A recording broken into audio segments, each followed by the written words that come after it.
So, there's quite a lot to catch up on. Obviously, you guys all know what happened, the storm of the Capitol, the riots that went on there. I'm not going to bother bringing up any stories about it. Obviously, you guys, you know all about it. So, yeah, I mean, the first things first is the whole thing seems very strange. By that, I mean, well, take a look for yourself.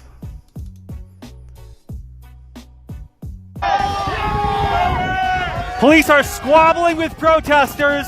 Oh, there we go.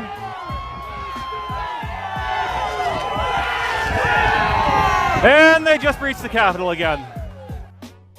Now, is it just me, or did the police let those people in? Definitely looked like it to me. They didn't really look like they were putting up much of a fight, really. So yeah, that was a bit weird. And the other bit of footage that I saw that was particularly strange was this one here. That I have. With my man. ACAF.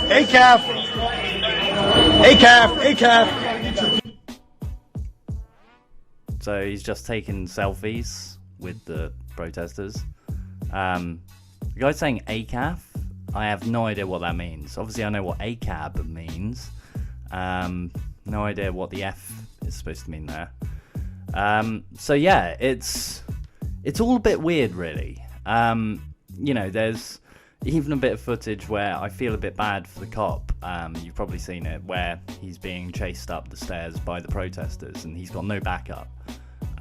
This is me feeling bad for a cop. I mean, that's, you know, not normal. The reason being, you know, he's just there on his own.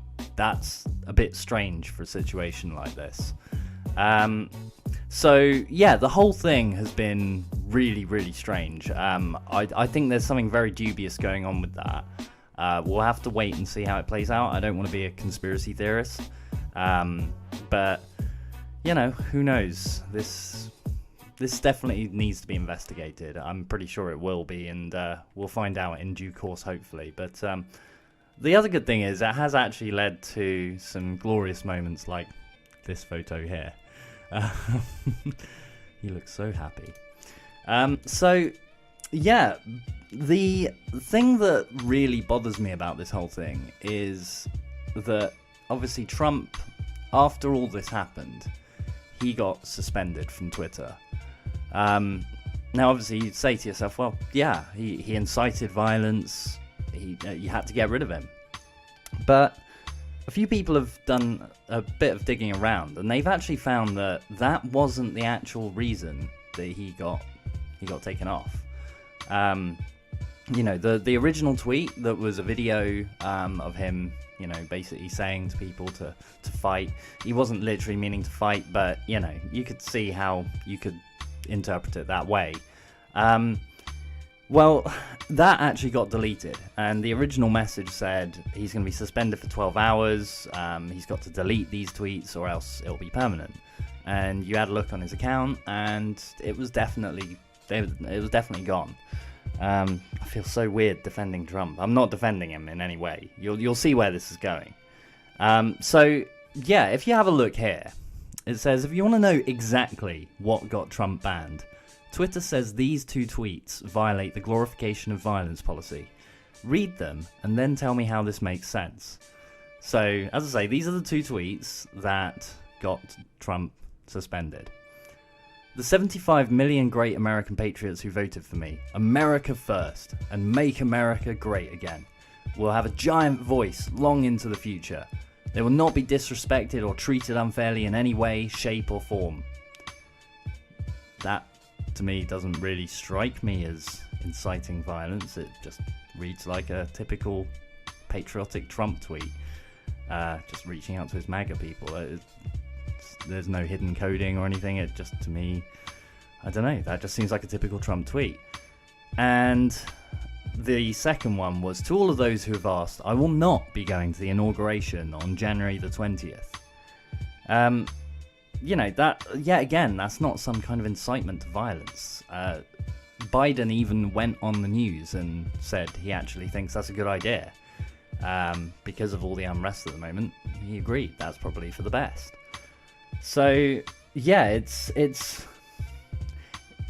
I don't know. I'm very torn. Obviously, on the one hand, he did say things that led to events happening, but on the other hand, this is the president of the United States, and it just makes you think, if they can censor him, who else are they going to censor? People think it's just going to be the right, but I absolutely can guarantee you they're not going to pick just the right to go after. But I'll get into more detail about that in a sec. Now, the thing is, I've noticed that the squad is definitely revealing themselves to not be the true progressives and socialists that they kind of presented themselves to be. And obviously, one of the main people in that is AOC. She came out with this big brand of, I'm going to fight the powers, and with the whole force of the vote thing, she really showed that she was just going to fall in line, just like all the other Democrats. So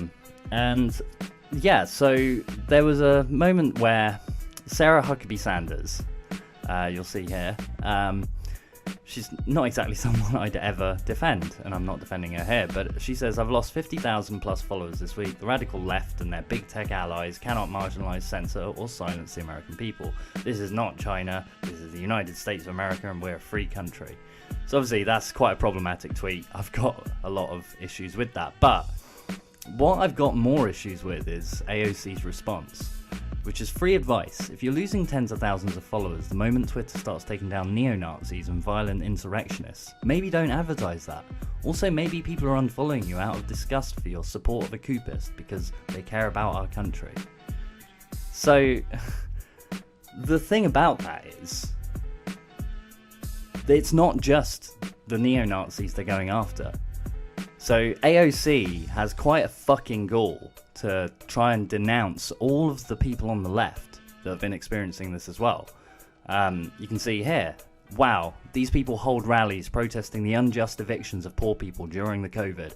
We've been telling you, they will come for the progressives as well. That is why we must protect our freedom of speech and our civil liberties. That was on January the 9th. That was since this whole crackdown type thing started happening. So it's not just the right that they're going to go after. There's an article here from the Grey Zone. Under FBI orders, Facebook and Google removed American Herald Tribune, an alternative site that publishes US and European writers critical of US foreign policy. The Bureau's justification for the removal is dubious, and it sets a troubling precedent for other critical outlets. So, this is definitely not something that only targets the right. Got American internet companies that privatize instruments of US geopolitical power, and they're not even hiding it.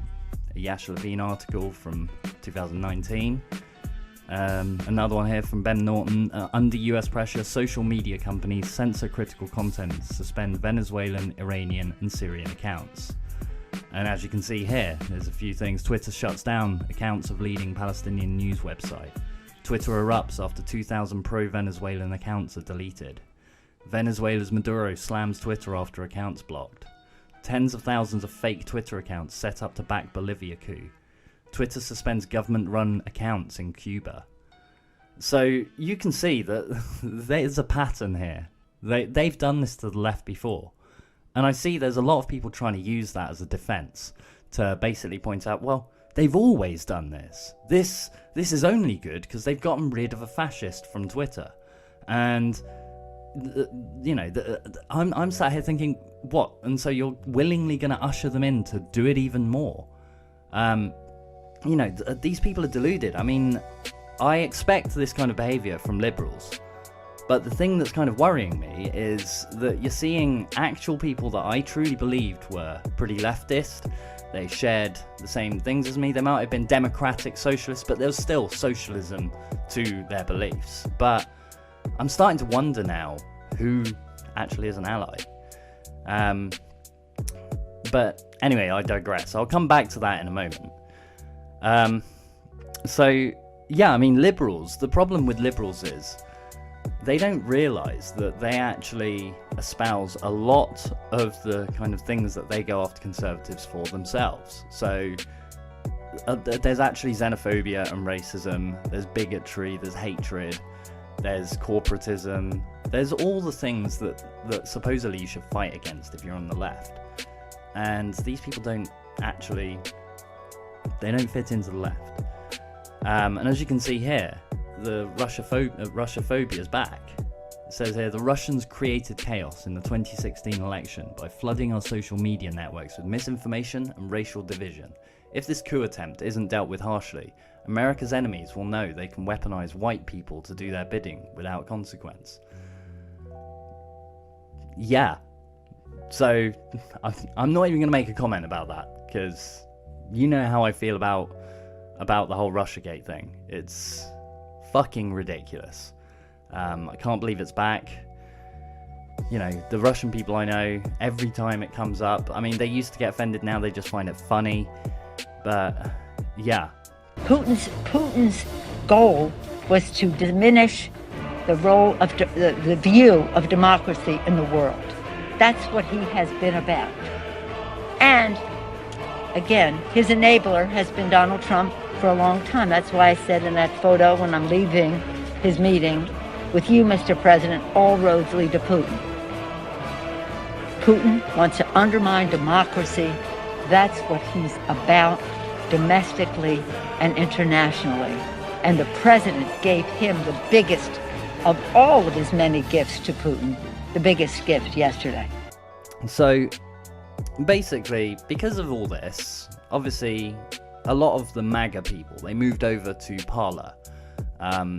And I don't know if you know what Parler is, you probably do because of what's going on in the news, but if you don't, it's just another social media site. It happened to attract a lot of right-wingers because they were getting deplatformed a lot in the past. And, you know, it's not just for the right wing.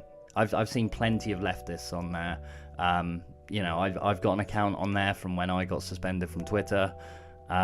There's plenty of people on the left that use Parler as well. So basically, you then had people calling for Parler to be removed, saying that, you know, it's going to incite more hatred, it's going to incite, you know, more of this kind of behavior. And the problem with that kind of thinking is they don't seem to realize that pushing these people away, pushing them into the darkness, into the shadows, is the last thing you want to do. So you had here, Apple, Amazon moved to marginalize Parler. Amazon will stop providing cloud services to the platform, while Apple suspended Parler from its app store. So obviously, you had some issues there that, yeah, that's not looking good. AOC comes out with, good to see this development from Apple. Google Play, what are you going to do about apps being used to organize violence on your platform? Well, I mean, obviously, presidents, especially Trump, have been organizing violence on the platform for a long time. They're announcing they're going to wipe out entire countries. But why now is it suddenly coming up? So, yeah, you had also Rokana. Parler is hosted by Amazon Web Services. Amazon should deny Parler services till January the 21st unless they commit to removing all posts related to incitement of violence concerning inauguration. This will help prevent further violence and save lives. I mean, this is all weapons of mass distraction, which is what I also call the whole new impeachment inquiry. The guy is leaving in a few days and they're focusing on an impeachment instead of focusing on Medicare for all, instead of focusing on the things that they've promised the people. And by the way, you've probably noticed that the wording has changed from Medicare for all to healthcare. So, that's interesting. So, then, before Parler did get shut down, there was this post up, which says, it's from Colonel T. Perez, retired. Today, January the 6th, 2021, we patriots by the millions have arrived in Washington, D.C., carrying banners of support for the greatest president the world has ever known.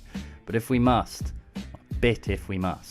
many of us will return on January 19th, carrying our weapons in support of our nation's resolve, to which the world will never forget. will come in numbers that no standing army or police agency can match. However, the police are not our enemy unless they choose to be. All who will not stand with the American patriots or cannot stand with us, then that would be a good time for you to take a few vacation days. The American patriot. So they're obviously trying to say this is the kind of thing they're trying to stop. But do they not realize that pushing people onto Parler is pushing them to do more things like this? It's a very divided nation. Extremely divided. So, yeah, we've got here as well another kind of liberal mindset that's slightly worrying is the whole naming, shaming, helping the police type thing. So we've got an account called Parler Takes, and it says, as Parler comes to an end, just know there are many more free speech apps and sites MAGAs are fleeing to. I've identified 19 of them. This isn't the end. So, yeah, there's quite a lot of irony there, of, you know, fighting fascism with authoritarianism. Yeah. So, there's a platform called Telegram. It's not a social media platform as such, it's a messaging platform. But a lot of people are now starting to go on there as well, because now Parler has been taken down. And the creator of Telegram, who happens to be Russian, which is definitely going to be freaking out the libs, this is what he has to say. So, I hear Facebook has an entire department devoted to figure out why Telegram is so popular. Imagine dozens of employees working on just that full time. I'm happy to save Facebook tens of millions of dollars and give away our secret for free. Respect your users. So that's actually quite reasonable, and that makes sense. And so Parler Takes comes in with, they're all flocking to Telegram.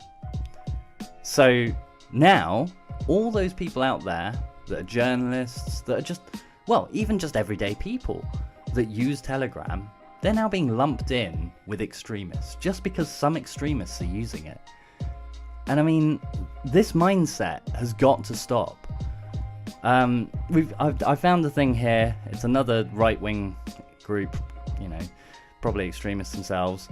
But basically, it says, bad news, left extremists have captured and archived over 70 terabytes of data from Parler servers. This includes posts, personal information, locations, videos, images, etc. The intent is a mass dox and a list to hold patriots accountable. So, basically, you know, there are going to be people that have done some wrong things, but this is focusing on just doxing everybody. You know, and this person's saying, great job, everyone. I just can't believe that I'm seeing this from the supposed left. You know, we're supposed to be fighting against censorship, fighting against authoritarianism, not embracing it, not helping the police. I've been seeing tweets where people are saying, let's help the FBI to identify people from the protests. I mean, really? We're helping the feds now? That's what we're doing? So we've gone from defund the police to let's just help the police track down all the protesters? Yeah, great one. Yeah, I had to point this out as well. We've got someone here saying someone should start rounding up those extremists now and taking them down. And when you look at their profile picture, you wonder, are they a little bit confused? And yeah, you get people saying, I'm imploring you all to be on the lookout for red-brown posters. They're ostensibly left-leaning accounts that are currently posting in opposition of Twitter suspending Trump. They generally have Assange, Green Party, People's Party, Tulsi, and or rose emojis. I'm gonna do what I love for a living, which is right. Music, and if I just make a little bit of money, I'd rather do I'm just gonna leave that hanging like a bad fart. Go back to so yeah, we're now living in a world where the ACLU says today the ACLU's board of directors unanimously voted to call for the impeachment of President Donald Trump. Civil liberties. And yeah, I mean, it's something that really demonstrates the split in the left right now. I don't want to focus on him too much because I generally like his content, but something that disturbed me was a poll that Carl Kalinske did. And it says, was Twitter right to ban Trump after the events of this week? Which already is a bit loaded. But, you know, whatever. You'd think, well, the audience has a mind of their own. But well, they do have a mind of their own, and they used it to say yes, overwhelmingly, 67% of people.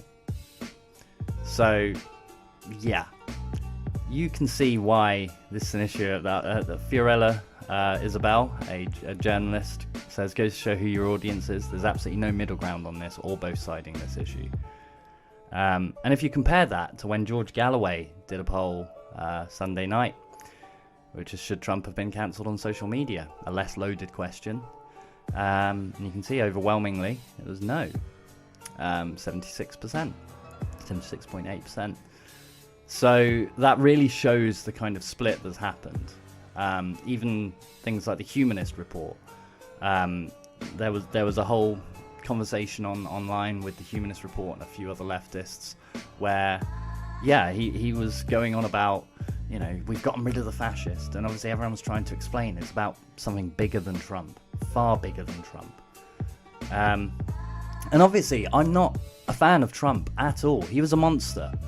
If you have a look here, Iraq issues arrest warrant for Donald Trump over premeditated murder. An arrest warrant has been issued for the US president a year after he ordered a drone strike which killed Iraqi paramilitary chief Abu Mahdi al-Muhandis and Iranian general Qasem Soleimani. Now, I completely agree with him being arrested for that. He should be tried, and definitely, well, I wouldn't agree with the death penalty, but definitely locked up for that. What they're doing with Julian Assange, I wouldn't even wish that on him, but I would wish for him to be punished for this, as well as many other things he's done, but not for tweeting something. This is what I'm trying to get at. Like, they're focusing on the tweets to usher in a new Patriot Act. I mean, you just have to have a look at these videos here. Just to set the record straight, almost the same thing that got passed, the Patriot Act, was introduced by me in 1994, and it was the right wing that defeated it. You guys tried to help get it passed, including the wiretap changes and the rest. So you have called for unity and healing in this country, but after the events of Wednesday, does that make your job easier or harder? I think it makes my job easier, quite frankly. So, yeah, Joe Biden, he's not exactly the person you're going to be counting on to help the left out. So, yeah, I just want to finish off with a really good article that Caitlin Johnston wrote. Patriot Act 2, Censorship, and Other Notes from the Edge of the Narrative Matrix. The Patriot Act 2.0 will be rolled out with a lot of mindless bleating about white supremacists and fighting fascism, and the actual policies and laws put into place will have virtually nothing to do with any of those things. It'll be geared at preventing the revolutionary changes that need to be pushed for via grassroots activism in the United States. And yeah, you should definitely go onto her Substack. The link's down below. But just a little snippet from it, just to show she really knows what she's talking about. So here's how politicians, media and government could eliminate conspiracy theories if they really want to. Stop lying all the time. Stop killing people. Stop promoting conspiracy theories, for example, Russiagate. Stop doing evil things in secret. End government opacity and stop conspiring. I mean, it's pretty simple stuff. So yeah, it's definitely something that we need to keep our eye on. And you definitely need to keep an eye out for the people that are just gleefully ushering in this authoritarianism. You know, whether it's just laughing about Trump, you know, you can laugh about the fact he can't tweet anymore, but you got to think about the bigger implications. And then you've got the people just straight up going after people. You know, we don't know anything about these people. Like, you're going to be doxing Parler users, and there's going to be some casualties in there. People who aren't, you know, fascist. There's quite a lot of people on there who aren't fascist. This whole obsession with labeling everyone who's on the right and everyone who's a MAGA as fascist has got to stop. Because there's a lot of people I know who voted for Trump who only did it because they do not trust Joe Biden. They do not trust Hillary Clinton. You know, it's not that they want to vote for Trump. It's they see him as the lesser evil. Even after all the stuff he does, you know, that's how bad and how unpopular Joe Biden was with certain groups of leftists. So, yeah, I mean, that's the thing. You can't just immediately assume everyone's a right-wing MAGA troll, you know, an alt-right fascist just because they voted for Trump. And likewise, you can't just assume that someone's on our side because they didn't vote for Trump. Like, just because someone didn't even vote for Biden, just because someone voted for a third party candidate or didn't vote because they didn't believe in them, if they're now turning around and saying to you, let's go after the fascists, let's go after them, let's silence them all, then you've really got to stop and think, are they really on our side? So, yeah, that's all I really wanted to say. Basically, keep an eye on the supposed progressives. Over in the States, it's really obvious now with the squad that there's not really anyone actually in the Democratic Party who is actually on the left. And obviously there's not really anyone on the right who you can actually count on to actually push for progressive policies. And over here in the UK, it's pretty much the same thing. There's nobody. There's a couple of one or two people in the Labour Party who stand out, but they're still in a party that is ultimately a centre-right party. So yeah, we have to be vigilant, and we have to make sure that we don't just alienate everybody and call them a fascist just because they stand for free speech.